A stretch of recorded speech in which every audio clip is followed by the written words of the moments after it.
चंद्रपूर विधान परिषद निवडणुकीत भाजपला घवघवीत यश आलं आहे आणि त्या यशानंतर अरुण लखानी हे बिनविरोध निवडून आले। त्याचे शिल्पकार म्हणून चंद्रपूरमध्ये ठिकठिकाणी बंटी भांगडिये यांचे मोठे मोठे पोस्टर होर्डिंग लागले असतात जिथे दिसून येत आहे।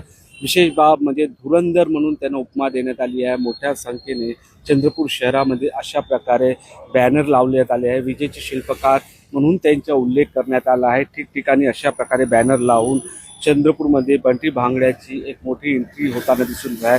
ज्या प्रकारे आपण बघितलं गेलं तर जिल्हा मध्यवर्ती बँकेमध्ये ही बंटी भांगडियाने एक हाती सत्ता आणली आणि आता विधान परिषदेमध्ये बिनविरोध निवडून आल्यानंतर आता कुठेतरी बंटी भांगडिया हे चंद्रपूरमध्ये मोठ्या प्रमाणात त्यांच्या अस्तित्व दिसून येत आहे। त्याच्यामुळे जे चिमूरचे आमदार आहे बंटी भांगडिया ते आता कुठेतरी या किंग मेकरची भूमिका निभवत असल्याची स्थिती दिसत आहे। मुख्यमंत्र्यांचे अत्यंत विश्वासू असलेले हे बंटी भांगडिया आता चंद्रपूरमध्ये या बॅनरद्वारे चर्चेत आले आहे।